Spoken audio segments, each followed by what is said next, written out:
Welcome to the Story Tinker Podcast, a place for in-depth analysis of webtoon stories. Co-hosted by sharp, witty, and dare I say thirsty fans, we dive deep into every episode, analyzing character struggles, relationship development, and of course, theories. You can follow the Story Tinker on YouTube, podcast platforms, and social media. For bonus content, sneak peeks, and more, you can support the Story Tinker on Patreon. We are really appreciative of your likes, subscribes, and follows on all platforms. Thank you for listening to the Story Tinker, and let's get started.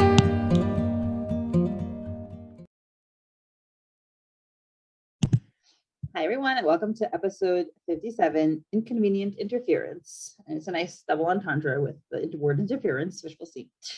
So this is at the Carmine Camellia, and Lauren is sitting there on the rooftop trying to listen into the conversation with Bella and Tim and two unknown people, a man and a woman, and the messenger, and listen in on what their plans are.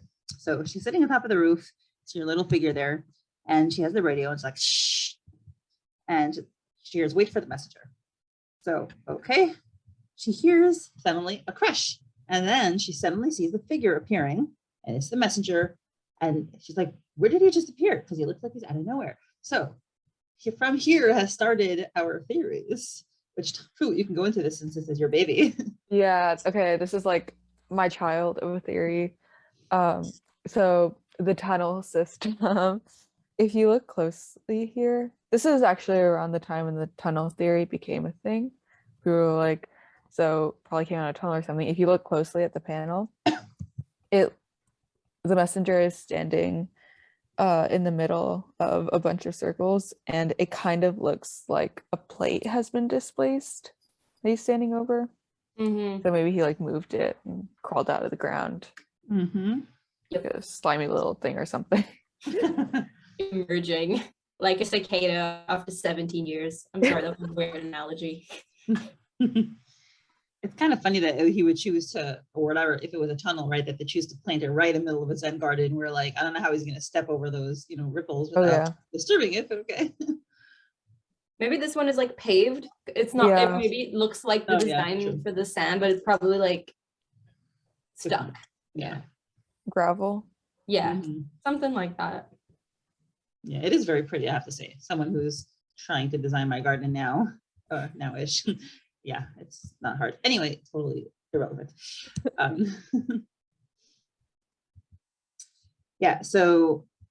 theory. I think it's pretty obvious. And we have the emphasis, obviously, where Lauren's like, where did he come from? So we're meant to pay attention to it.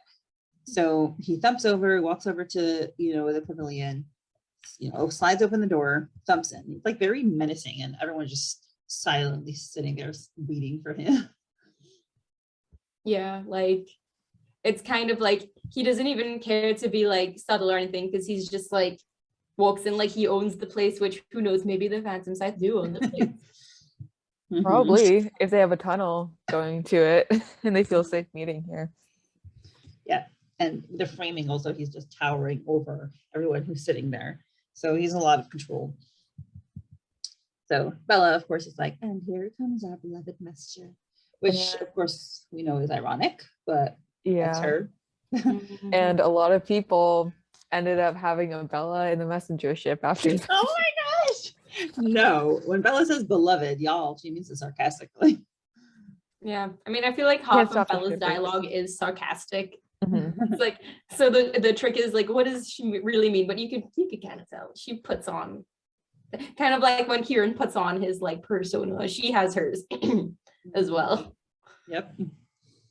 And the women behind her did not look. No one looks happy except for Bella. Like everyone else is just looking very grumpy.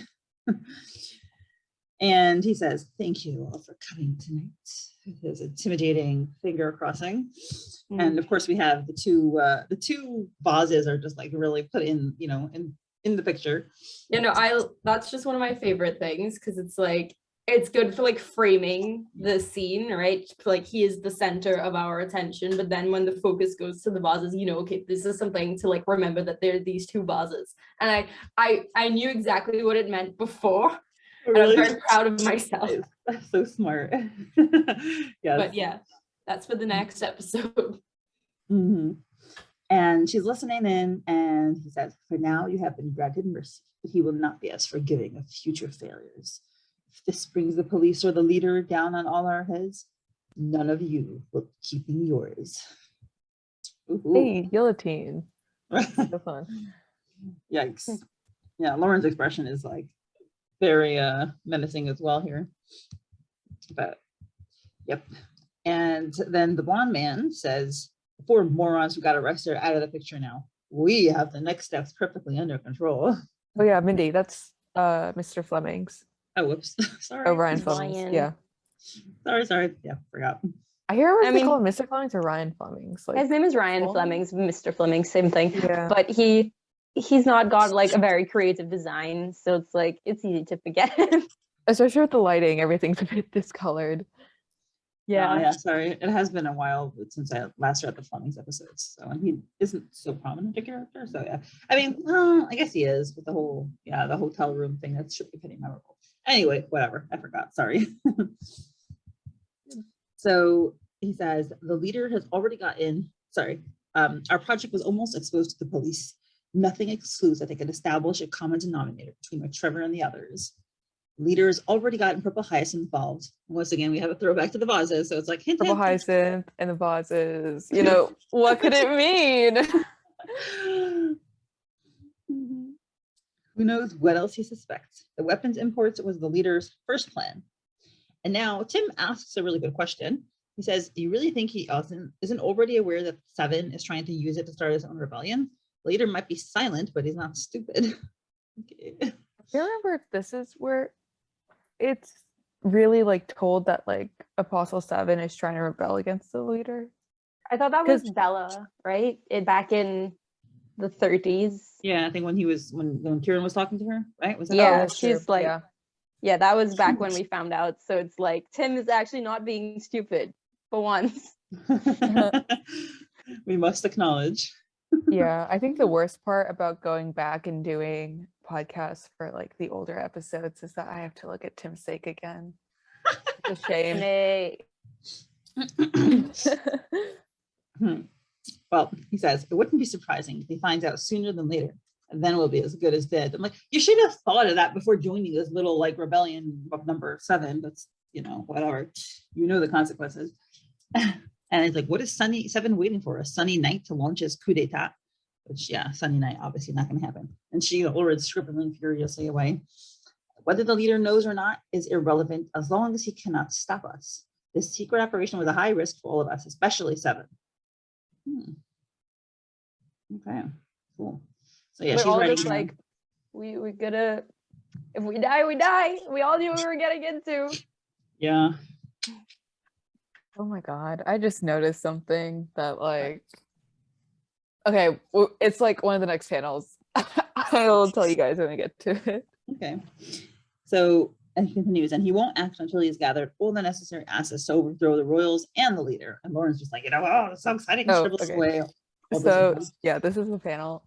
Okay, so I'm looking at this panel, right? And I'm like, I Oh, I haven't read this see. episode in a long time. So I'm looking at it, right? And I notice, like, even though my eyesight's kind of bad, I notice there's something with a little bit of white highlight Yeah. over there in the Yep. background. And because I'm looking at this on a tablet, I'm like zooming in and it's definitely drawn in because Mhm. it's like solid black and then white highlight. I wonder what that is.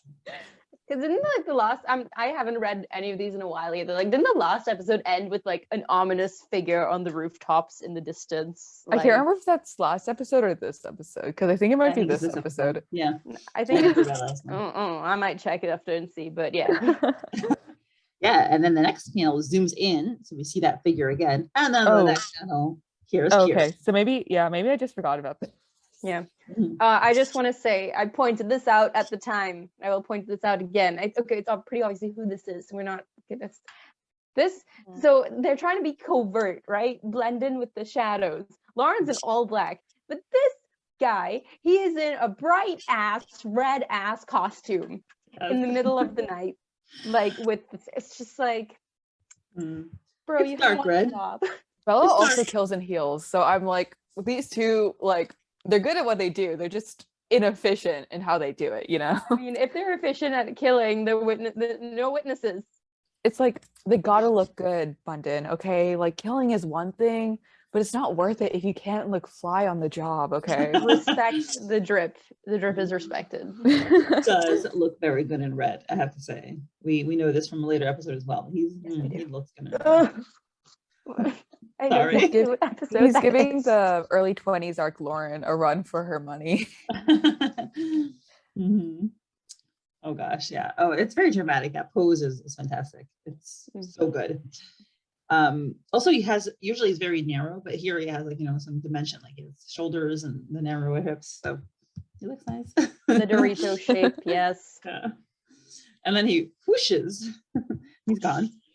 And Fleming bangs his head, his fist on the table and says, delaying things only gives the police and the leader more time to figure it out. Sake and I have already imported countless ships filter bursting into the city. We are ready. And Like, okay, I gotta say, like, the police, like, they're like, oh yeah, or like, well, the royals, at least we learn a little bit later on, yeah.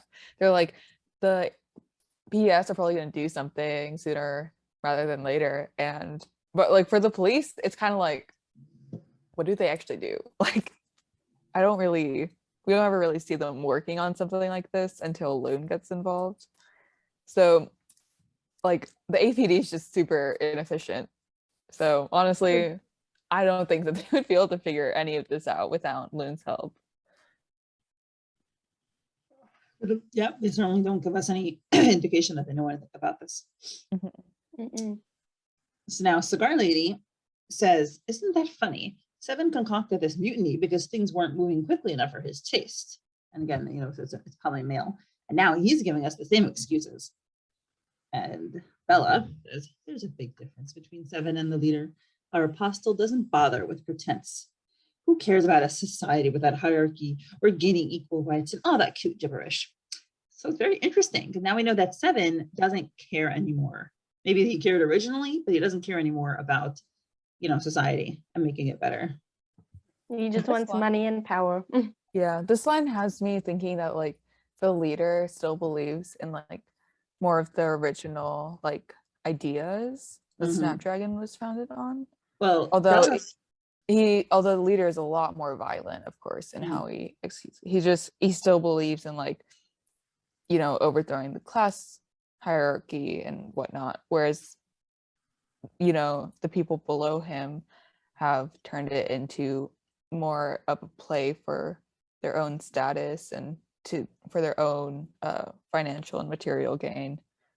Right. But Bella thinks that the leader is pretending, though, because she says our apostle doesn't bother with pretense. But she thinks that the leader isn't, well, at least what she says. I don't know what she really thinks, but she says that she thinks the leader is bullshitting, basically.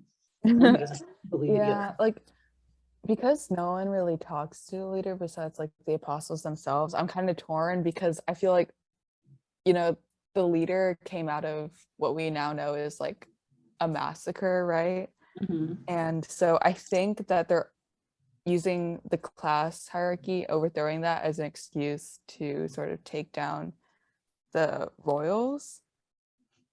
So if they take down the class hierarchy, they said this in a line in the beginning of season 1, I believe. It's like they want to overthrow the royals and the like class hierarchy that they sit upon.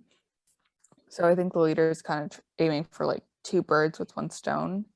A, the class system, and B, the royals, because the royals were the ones who had afforded the massacre. The leader wants revenge because a lot of their probably like acquaintances and friends were killed in that massacre. And so, yeah. Yeah, I mean, I'm really, really curious when we meet the leader because it's really crucial to know like what happened to the leader, what happened to disillusion the leader, and what does the leader think now, and who are they? Like, you know, it really all depends on like who they are in order for us to know, you know, to kind of understand their background, their context, their motivations. So yeah, I'm very curious if they still believe in their ideals or if they've just been completely corrupted by now. Yeah, I think a lot of it too is just me wanting them to be like super nuanced because like I know like, you know, they've done a lot of violent stuff and ordered a lot of violent stuff, but with PH, I'm kind of hoping that there is some sort of antagonist that is much more nuanced than a lot of what seems to be, because like the apostles, all of the apostles, and then, you know, the monarchy, of course, it's very clearly like you know that like they're bad people, right? They're obviously villains, but like I feel like with a story of like PH, there could be a lot more nuance added to it, especially with, you know, the violence, even though it was originally for a good cause, and how, you know, it kind of gets twisted over time, but there's still like the remnants of the original ideas just kind of lost. So what you're saying is you want Silco from Arcane. Bundin, you did not need to call me out like that, okay? I'm just I know. I'm gonna try to forget that name because I want to watch it. So no, watch it. It's good. But yeah, It's so good. Literally, Bundin has watched me be in Arcane brain rot for like the past month. Bundin, yes, I've been in there as well. It's good. you But attacked yeah, me. I agree that I feel like I want a villain that it's like we get something that we can't necessarily predict, but at the same time I want something that like makes sense narrative wise, right? Because like I don't need black and white. I like the shades of gray. I like the nuance. I like the complexity of like having a character and like recognizing that they do bad things, but at the same time they're still compelling. I'm a Kieran simp, so right, that's my entire gig, right? So Yeah. I'm all for all of that. So, but at the same time, it's like, you know, thousands of people blown up. So it's like it's a lot. It's a lot. Yeah. With Kieran, since Bundin mentioned him, I think like unless he has like a betrayal moment or something where he like, you know, has a dark side moment, like as like a villain, I don't really think he is one. I think he's more of a hero in this story, because, and so he's not going to be really like a very like morally gray antagonist, because from the beginning we kind of know like his stance on everything. Well, not everything, but like we kind of know like his stance towards the PS. Like in the beginning it's introduced that like his motivation is to take down the leader, so we kind of know where he at least like stands in the whole conflict, right? True. And because he's a victim of the PS, it's like we know that like he agrees with like what the PS was like originally intending to do, right? Which was bring more equality. He just doesn't agree with the methods because he believes in the cause, but he wants to take out the terrorists that are in the PS. And I think that adds a lot of nuance to him, which we don't really see with Lauren because of her own background as growing up privileged and rich. But like I still don't think that Kieran would really be a morally gray antagonist. You know, However, not morally gray antagonist. I meant more as that like a morally gray character. Oh yeah, but like he's not morally in terms of his actions, because it's yeah, like I don't. Or like, I still love him in spite of the fact that he has murdered hundreds of people. I mean, but like I don't know how to say this, but like unless he has a betrayal moment, I wouldn't count him as really like. This isn't like about what you guys said. This is just like, completely unrelated. I get what you're saying. Yeah, I wouldn't really see him as sort of like, you know, like a more like nuanced sort of like we can't really predict what happens with him because we kind of already know. However, I think Bella fills that role because she's kind of in a similar boat as Kieran. However, she hasn't really been like fully, you know, I guess like against the PS or against the terrorism, because like she, from what we've seen so far for the majority of her screen time, she's been a lot more active in the type of violence that Kieran dislikes and wants to stop. However, we're now learning that like, oh yeah, she also had a history that's kind of like Kieran, and so I think that she would also be a really good like more nuanced villain. Yep. Yeah, she's an enigma. Yeah, I'm glad she went from pure villain to someone with who we'll learn more about. So anyway, so she continues. 7 just wants to take the power and free us all from the leader's empty speeches and brutal grip. And then we see, you know, a shadow of another figure. You know, Lauren's like shocked, right? And then we see another figure approaching near where Lauren's sitting, and this figure is also listening in on the radio. And now we have click, and then we have the so as soon as this person has clicked their radio on, suddenly Lauren can't hear anything on hers. Guess what? The other guy can't hear anything either. She's like, crap, what's wrong with this thing? And the other guy's, and he's like, tap, tapping. Me with every device that doesn't work. She's like, work. Blame it on Kieran. Yeah, and they're both furiously tapping. He's like, no, I'm completely losing the signal. Maybe if I move closer. Damn, why doesn't it work? Distance is not even a problem. And they're both sitting there very frustrated. And then we see them on opposite sides of the roof. Their little cute figures highlighted. It's adorable. And Lauren drops down. We have a swoosh. We have a tap. There we have a crunch. That's Kieran landing in the sand garden again. Lauren's on top. Kieran's running down. She drops down, jumps down, and then they both hang down from the roof. And guess what? They see each other. It's hilarious. It's very comedic. Their figures are also drawn very like comedically, stick figurey. There's just like this little dot in between the both of them when they see each other. The crunch panel will never not send me. Crunch panel. Which one is that one? It's the one where he's like, Oh, where he lands, this one, right? Yeah, it's like where he lands and he's kind of like his arms are a little out and he's a little like hunched over. Yeah. I wish that we saw Coco again. Alas. Justice for Coco. We need Coco in season 3.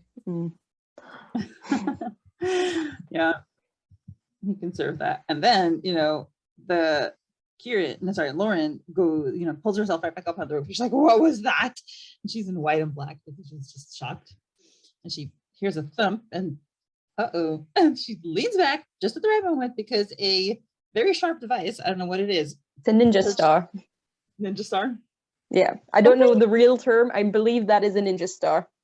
Something that like I don't understand from Kieran is that like not only did he dress like his outfit like it matches like the theme of the Carmine Camellia, but he also got his weapons to match like the like theme of the Carmine Camellia. Like the Carmine Camellia is very obviously based on East Asian culture, and his ninja suit, ninja, right? And then B, it's like it looks like it was inspired by East Asian culture, and then here he is with ninja stars too. Like, Kieran, come on.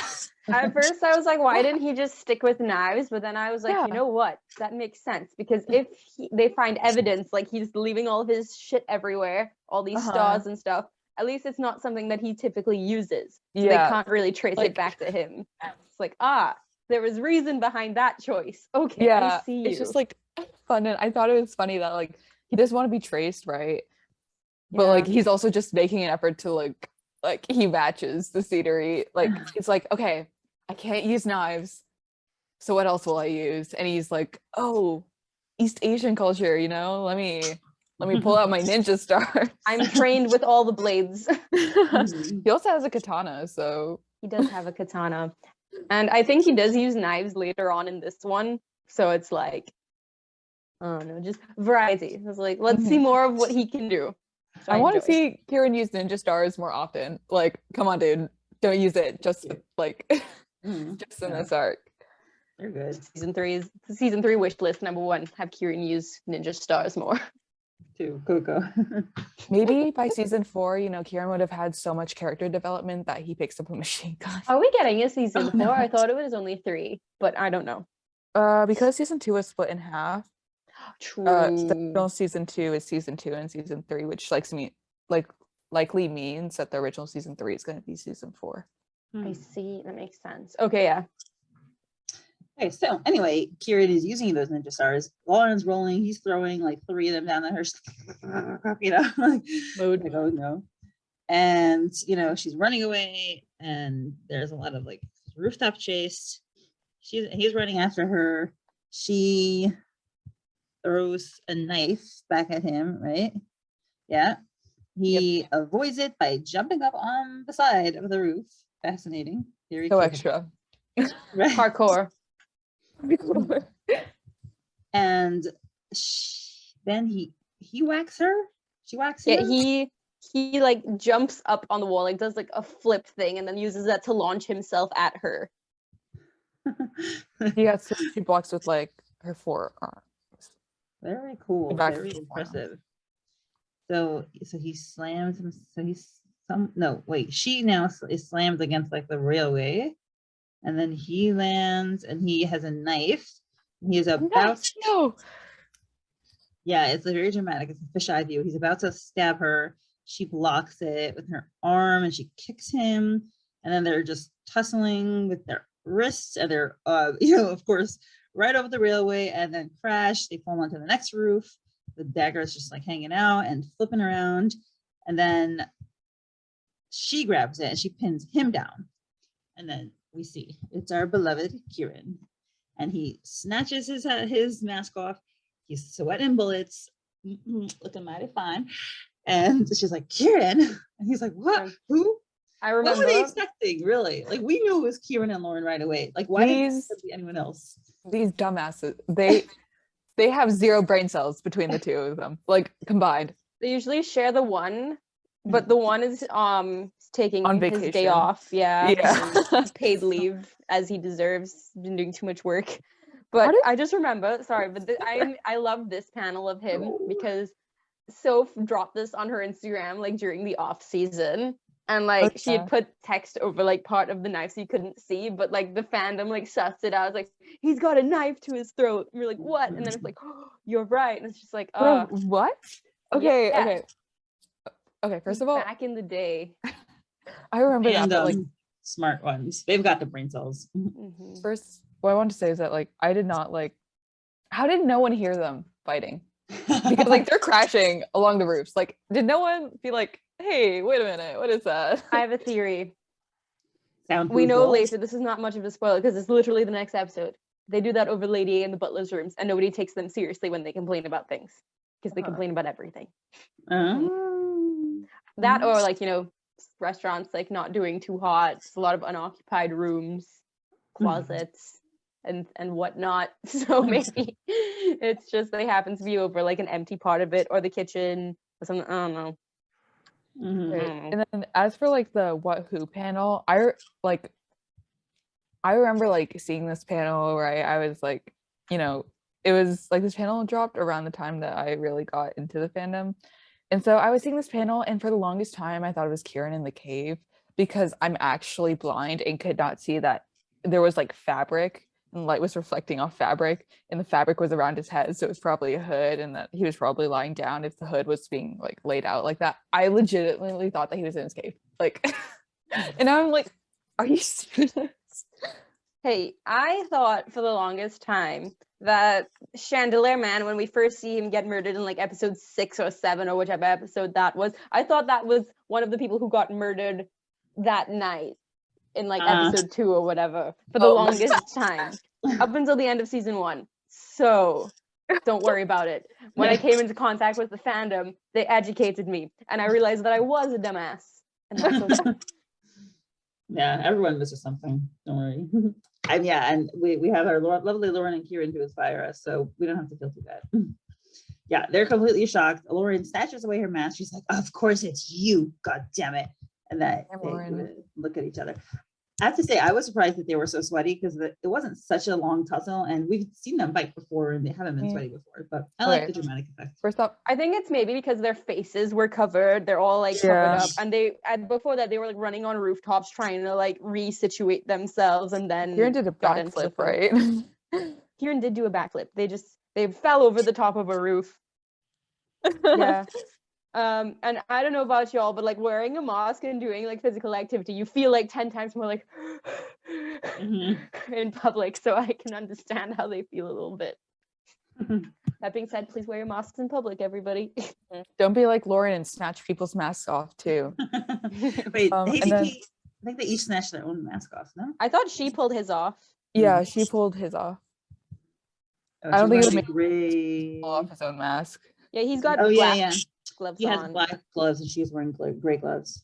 Okay. I also want to talk about the author's note. I originally was gonna have Kieran throw Coco too, but I'm not here to torment Coco any further. Nice. Coco deserves a break. Like he's the one who deserves a paid vacation. Oh, this is funny. I like these two. They're funny. they're destined to work together, even if they don't think so. I love how Kieran kind of like screwed it up, like because like we When- kind of see him as like, you know, the like super powerful like purple hyacinth. At least that's like from season 1. But now it's kind of like, no brain cells for you, no brain cells for any of them. Yeah, I feel like it's like we realize it's like, oh, he's just barely holding it together, just like fake it till you make it type deal with his, because he has enough skills to do it. And as someone who procrastinates everything until the last minute and has to figure shit out on the fly, it's relatable in a way to be like, yeah, I did this. This is the real me. Mm. And that's how Honestly, it is. like at this point in the story, like where we are currently, so like season 2 hiatus, I'm pretty sure like Bella and Darcy are the only people with the brain cell, because like Kim was acting up a bit in the factory arc, Will has his own family thing going on, and then these two, like, what more do you need? Like, they have no brain cells. Lucas, Oh, that's true. my boy. Mhm. My boy. Boy, who Also better be- Tristan kind of, Yeah, Tristan's been like sus of Lauren this whole time of like what she's doing, but also and he's Doggin, like, like, okay, you cannot tell me that Tristan's not sus of Doggin and that he's like not using Doggin for his own information. Like, I'd like to think that they're just in love, man. That's I all know I They're- want. they are in but love, but also like I think Tristan has some like, you know, duty over family type stuff going on. Maybe so. I don't know. I'm very interested in like all the moving parts. Like, Mhm. Mhm. let's see where this goes. I want season 3. Like, I'm so stressed right now. Honestly, kind of enjoying the hiatus. Like, I haven't touched most of my webtoons since like April. It's like December now, and I caught up with Shiloh yesterday, which is really good comic if you guys like Purple Hyacinth. But yeah, that's the only 3 webtoons I keep up on. 2 of them are on hiatus, and one of them caught up yesterday. And honestly, if Purple Hyacinth comes back, I don't think I'll have the energy to like read it every week in fast. But I have to, because I need to know, and I need to like not get spoiled on Discord, and I have to do the podcast. Yeah, I you might signed up for like pause. every episode. Oh yeah, yeah. I might fast pass next season just because I bought a bunch of coins. I succumbed and I bought a bunch of coins for another fast pass that I wanted to do. What did I? Oh yeah, fast pass on Holy Blood. That was good. But yeah. Yeah, Nice. Mindy, you're not free for me yet, okay, with the new episodes. Yeah. Speaking of which, we have another episode now, which hold on.